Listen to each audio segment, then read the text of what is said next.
Over the counter ये drug बिकने लग गई और छोटे छोटे गांव कस्बों से लेकर के बड़े शहरों में ये दवा इतनी पॉपुलर हो गई कि इसको लोग बिना सोचे समझे किसी दोस्त की सलाह से और इंटरनेट पे गूगल करके लोग इसका यूज़ करने लग गए।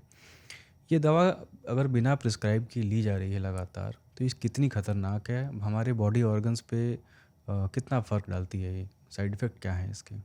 देखिए, सेक्स जो है एक बेसिक नीड है।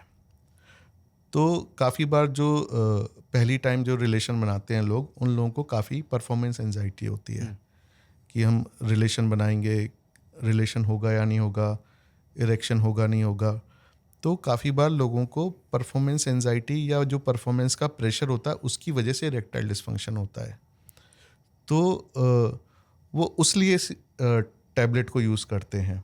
लेकिन हम भूल रहे हैं कि ये वस्कुलोजेनिक या मेडिकल कॉजेज से जो इरेक्टाइल डिस्फंक्शन हो रहा है ये उसके लिए बनी है। हुँ, लेकिन जिन लोगों को ये मेंटल ब्लॉक है उन लोगों में भी ये दवा काम कर जाती है, क्योंकि जब वो दवा लेते हैं तो तो एक, कॉन्फिडेंस आ जाता है। हाँ, कॉन्फिडेंस मिल जाता है या रीएश्योरेंस हो जाता है, या जो हम बोलते हैं प्लेसिबो इफेक्ट, हुँ, साइकोलॉजिकल फैक्टर पे वो हो जाता है कि हाँ अब तो मैंने ले ली है और दोस्तों ने भी बताया है कि इससे बढ़िया होता है तो मेरा भी हो जाएगा बढ़िया।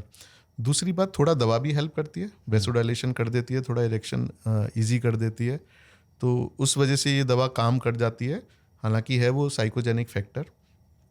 तो ऐसे में जो यंग लोग हैं उनको यूजुअली इस दवा को अवॉइड करना चाहिए, हुँ, और दोस्तों की सलाह से तो बिल्कुल ही नहीं लेना चाहिए। अगर आपको पहले दिक्कत आ गई है रिलेशन बनाने में और अभी आपको डर लग रहा है तो पहले आप डॉक्टर से डिस्कस करिए हुँ, कि हो सकता है कि आपको दवा की ज़रूरत ही ना पड़े। दूसरी, आपको कौन सी दवा लेनी चाहिए वो भी डिपेंड करेगा, और एक मेडिकल एग्जामिनेशन होने के बाद ही आपको दवा लेनी चाहिए। हो सकता है कि आपको कोई मेडिकल इश्यूज़ हो, डायबिटीज़, हाइपरटेंशन, कोलेस्ट्रॉल बढ़ा हुआ हो, हुँ, हार्मोनल इम्बैलेंस हो जो कि इस प्रॉब्लम को क्रिएट कर रहे हैं, और आप केवल सिल्डेनाफिल ले रहे हैं, तो जो कि सही ट्रीटमेंट नहीं है। एक थोरो एग्जामिनेशन करके, थोरो इवेल्यूशन के बाद ही ये दवा लेनी चाहिए।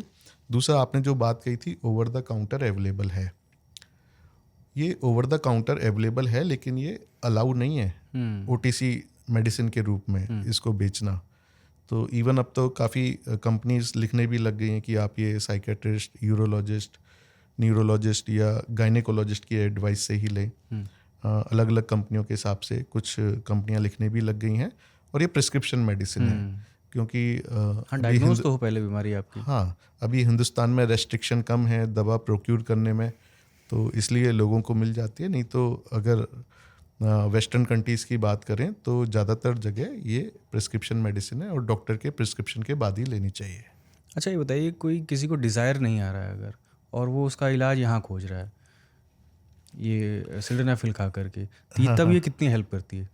तो जैसे कि एक डिज़ायर नहीं होना, ये भी एक सेक्स की एक समस्या है। हुँ, डिज़ायर नहीं होने में भी हमको कॉज को आइडेंटिफाई करना है कि डिज़ायर क्यों नहीं हो रहा है। हुँ, एक तो डिज़ायर हो सकता है कि पहले से उनको वस्कुलोजेनिक फैक्टर है, उन्होंने रिलेशन बनाया है, वो रिलेशन नहीं बना पाए हैं और उनका पूरा कॉन्फिडेंस ही ख़त्म हो गया है कि भाई मुझे ईडी की समस्या है, इसलिए उनकी डिज़ायर ख़त्म हो गई है। या किसी को ऑलरेडी प्री एग्जिस्टिंग पीएमई की समस्या थी कि वो रिलेशन बनाने गए थे, जल्दी इजैकुलेशन हो गया और सामने वाले पार्टनर्स ने अच्छा रिस्पॉन्स नहीं किया, या उनकी सेल्फ एस्टीम को हर्ट कर दिया, कुछ वर्ड्स ऐसे बोले, तो उससे आपकी डिज़ायर ख़त्म हुई है।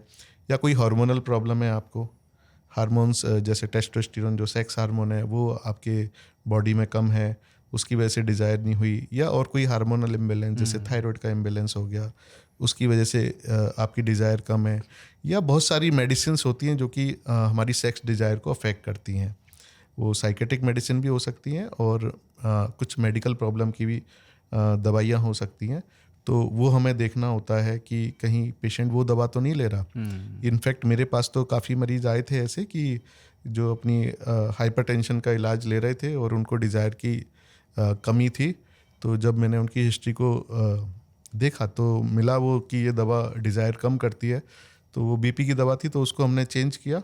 उनको बोला कि आप अपने फिजिशियन से चेंज करवा लीजिए। तो उन्होंने जैसे ही अपनी दवा चेंज की, उनको सॉल्यूशन मिल गया, उसमें सिल्डेनाफिल की ज़रूरत ही नहीं पड़ी। तो काफ़ी बार ऐसा होता है। दूसरा, हार्मोन्स की मेडिसिन वो भी काफ़ी बार डिज़ायर कम कर देती हैं। काफ़ी बार जिम वाले बच्चे आते हैं, जिम सप्लीमेंट लेने से भी डिज़ायर कम हो जाती है। कुछ लोग जो एडिक्शन में हैं, अलग अलग तरह के एडिक्शन कर रहे हैं, जैसे अल्कोहल एडिक्शन, उससे भी काफ़ी लोगों की डिज़ायर कम हो जाती है। तो बेसिकली जब पेशेंट आता है तो हम सबसे पहले कॉज ढूंढते हैं, चाहे उसको इरेक्शन की समस्या हो, चाहे डिज़ायर की समस्या हो, चाहे प्रीमैच्योर इजैकुलेशन की हो। फिर अगर कॉज को ढूंढ के कॉज को ठीक करेंगे तो वो सही इलाज हो पाता है मरीज का।